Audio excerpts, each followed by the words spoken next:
Assalamualaikum warahmatullahi wabarakatuh. Ketemu lagi dengan Kak Furkan di channel Arif Furkan. Bagaimana kabar Bapak Ibu? Semoga senantiasa dalam keadaan sehat dan diberikan kelancaran di segala aktivitasnya.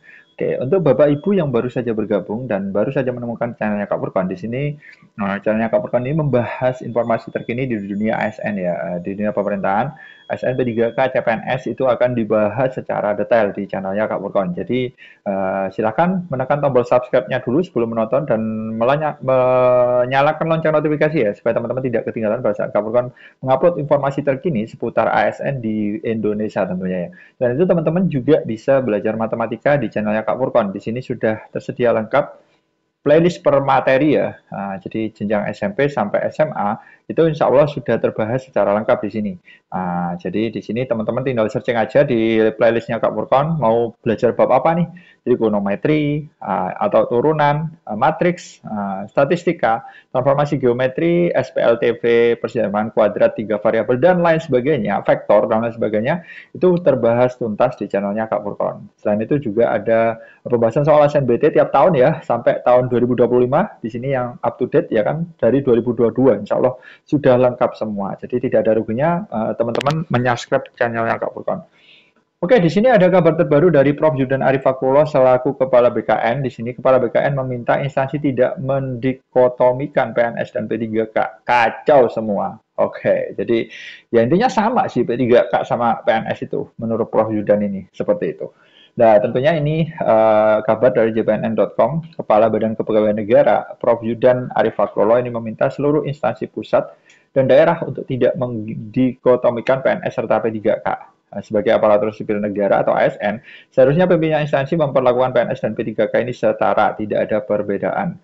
Beliau ini juga menyebutkan data per 1 Juni, jumlah ASN di Indonesia mencapai 5 juta sekian. Dari jumlah tersebut, PNS 72% atau sebanyak 3.600.000 sekian.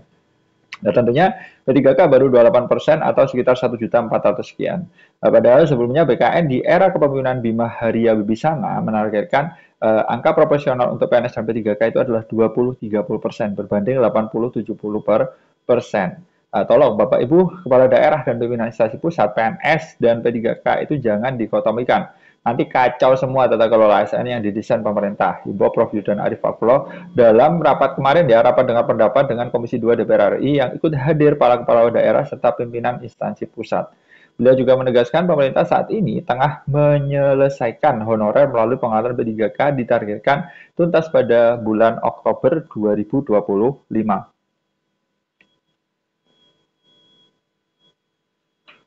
Nah, kalau kemudian ada perlakuan yang berbeda antara PNS dan P3K, pengalihan ini tidak akan maksimal seperti itu. Banyak yang akan menolak P3K dan minta diangkat PNS, sedangkan arah pemerintah memperbesar jumlah tenaga fungsional. Nah, tentunya Bapak Ibu perlu ketahui bahwa tata kelola ASN termasuk kesejahteraan pola karir tidak akan maksimal bila pimpinan instansi menciptakan jurang pemisah antara PNS dan P3K tentunya. Jadi sama teman-teman ya, nanti teman-teman yang belum dapat formasi itu insya Allah akan diakomodir melalui jalur khusus yaitu jalur optimalisasi formasi kosong seperti itu. Nah tentunya apa yang dikhawatirkan Prof Yudan ini ada benarnya, ya kan? Selama ini P3K masih dianggap lapis 2. Nah, kesempatan P3K untuk mengembangkan diri dihalangi dengan aturan Pemda sendiri. Contohnya, soal jabatan kepala sekolah. Kementerian Pendidikan Dasar Menengah sudah membuat regulasi yang mengakomodir guru P3K dan PNS. Namun faktanya Pemda masih enggan merekrut kepala sekolah dari P3K. Mereka mengutamakan yang PNS. Dan selain itu, makin banyak permintaan P3K untuk dilekkan ke PNS dengan alasan jenjang karir. Nah, ini perlu diluruskan ya, Bapak Ibu di Pemda ini nanti akan ada instruksi dari Prof Yudan secara langsung ya. Di sini tidak ada bedanya tuh antara PNS dan P3K. Nah, tentunya untuk rekrutmen P3K tahap 2 memang belum selesai, masih banyak instansi yang belum mengumumkan, jadi ditunggu saja. Mungkin ada sedikit pengunduran, nah, seperti itu. Mungkin instansi belum siap, anggaran belum siap, atau gimana, kita juga belum tahu. Nah, di sini dari RTB kemarin kita juga sudah bisa menyimpulkan sih Bapak Ibu ya, jadi memang datanya itu sudah sebenarnya sudah terekap ya di Pertek BKN itu sudah ready, tinggal instansi aja yang logikanya tinggal up saja ke publik seperti itu. Kita coba simak. Secara bagus. Ini pernyataan dari Prof Yudan Arif Fakullah ya. Karir, kesejahteraan dan pendekatan-pendekatan karir yang lain. Kalau kita cermati dari sisi perkembangannya, Ibu dan Bapak, ASN kita mulai tahun 2021 sampai 2025 mengalami peningkatan yang sangat tinggi di kisaran 5% sampai 6,5%. Terutama tahun ini dengan pengangkatan CPNS dan P3K. Jadi ASN kita kalau nanti ini terangkat semua sudah nanti akan di kisaran sampai 5,6 juta. Kemudian yang akan pensiun berapa? Setiap tahun prediksi BKN yang pensiun di tahun depan 166.000, tahun berikutnya 167.000, 2028 166.000, 2029 162, dan 2030 158.000. Jadi kalau melihat dari tren pensiun dan jumlah pengangkatan, PNS kita masih akan bertambah terus. Bapak, Ibu, dan seluruh peserta, progres CASN kita tahun 2024. Kita sudah menyelesaikan untuk CPNS dan seleksi P3K, sekarang bergulir di dalam tahap pengumuman untuk P3K tahap 2. Formasi yang diberikan oleh Ibu Menpan untuk CASN 2024 sebanyak 1.266.081 orang.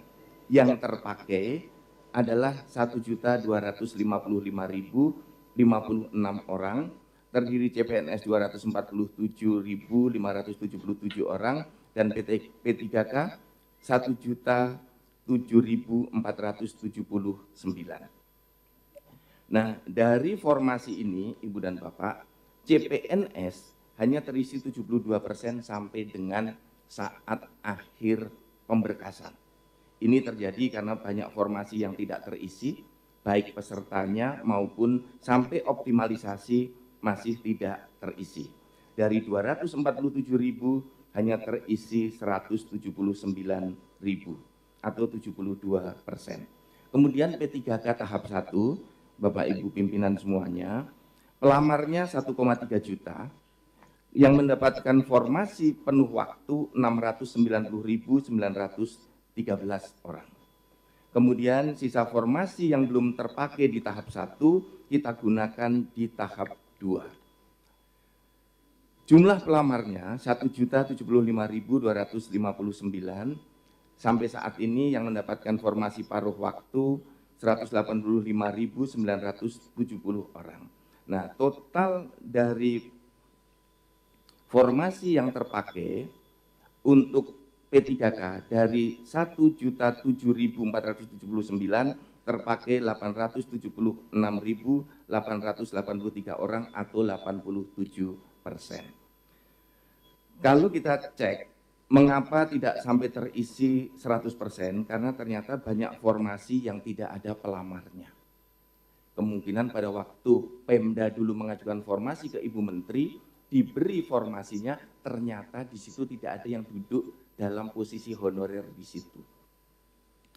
Jadi antara formasi yang diajukan dengan kondisi real yang ada di instansi itu tidak sesuai. Yang kedua, instansi belum mengklik datanya untuk dikirim ke BKN, dan yang ketiga memang ada instansi yang seleksi tahap 2 belum dilaksanakan maupun di tahap 1. Perlu kami laporkan, Bapak Pimpinan, untuk daerah yang menunda seleksi tahap 2 ada 13 kabupaten. Ya, sebagian besar di Papua, kemudian ada di Sulawesi, dan ada di Sulawesi Barat, dan di Provinsi Bengkulu sebanyak 9.803. Kemudian yang belum selesai proses di instansi, ada 4 instansi, yaitu di BP. Masih banyak yang belum selesai ya Bapak Ibu ya. Jadi ini pertanda bahwa P3K tahap 2 ini kemungkinan mundur ya. Karena ada beberapa data validnya, ada beberapa instansi yang memang notabene belum menyelesaikan P3K tahap 2 ini secara administratif. Oke, seperti itu dulu informasi dari Kak Furkon. Semoga bermanfaat. Stay tune aja di channelnya Kak Furkon. Insya Allah informasi update setiap hari. Salam semangat terus dari Kak Furkon.